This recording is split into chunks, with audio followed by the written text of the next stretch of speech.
প্রকাশ্য সভায় দাঁড়িয়ে মুখ্যমন্ত্রী বলেন অভিষেক বন্দ্যোপাধ্যায়ের সমস্ত সম্পত্তি বাজেয়াপ্ত করা হয়েছে।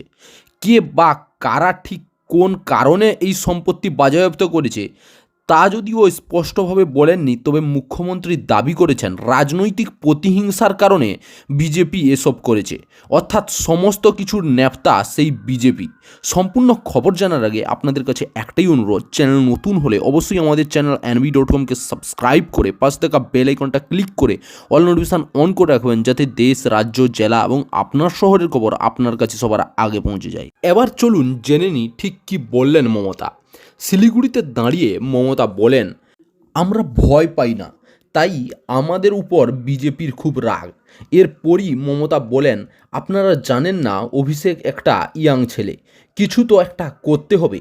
বিয়ে করেছে, দুটো বাচ্চা আছে, না হলে খাওয়াবে কি?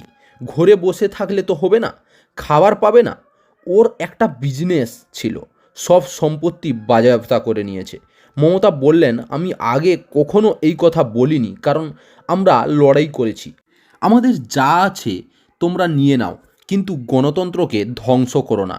প্রসঙ্গত, নিয়োগ দুর্নীতিতে নাম জড়িয়েছে অভিষেকের সংস্থা লিপস অ্যান্ড বাউন্ডসের। সেই সংস্থার উচ্চপদস্থ কর্তা ছিলেন সুজয় কৃষ্ণ ভদ্র ওরফে কালীঘাটের কাকু।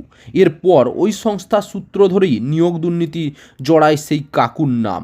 সংস্থার কর্মী কালীঘাটের কাকুকে গত বছরই গ্রেপ্তার করেছে এনফোর্সমেন্ট ডিরেক্টরেট। ওই সংস্থার ডিরেক্টরেট ছিলেন অভিষেক। 2014 সালে লোকসভা ভোটে প্রার্থী হওয়ার সময় সংস্থার ডিরেক্টর পদ থেকে ইস্তফা দেন। বর্তমানে তিনি লিপস অ্যান্ড বাউন্ডসের সিইও, আর ডিরেক্টর পদে রয়েছেন অভিষেকের বাবা, মা এবং স্ত্রী রুজিরা। কালীঘাটের কাকুকে গ্রেপ্তার করার আগে তিনি দাবি করেছিলেন তার সাহেব অভিষেককে কেউ ছুঁতে পারবে না, অভিষেক পর্যন্ত কেউ পৌঁছাতেই পারবে না। এরপর নিয়োগ দুর্নীতি মামলায় কাকুকে ইডি গ্রেপ্তার করে। দীর্ঘদিন তিনি এসএসকেএম হাসপাতালে ভর্তি, এখনও তাই রয়েছেন।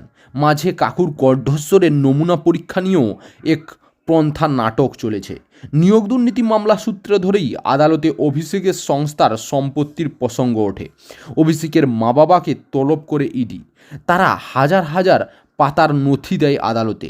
এদিকে সম্প্রতি লিপস অ্যান্ড বাউন্ডসের সিইও অভিষেক একটি সাক্ষাৎকারে বলেন তার সংস্থা এখনও কাজ করে। ওই সংস্থার একটি পানীয় জল তৈরির কারখানা রয়েছে, এছাড়া শেয়ার ট্রেডিং করা হয়। চাকরির খবর থেকে শুরু করে নিয়োগের খবর থেকে শুরু করে ঝড় ঝঞ্ঝা, দেশ বিদেশ, রাজ্য, জেলা এবং আপনার শহরের খবর একটা চ্যানেল আমাদের newsbangla.com সবার আগে আপনারা পেয়ে যাবেন। তাই চ্যানেলটাকে অতি অবশ্যই সাবস্ক্রাইব করে পাশ থেকে বেল আইকনটা ক্লিক করে অল নোটিফিকেশন অন করে রাখুন। জয় হিন্দ, জয় ভারত।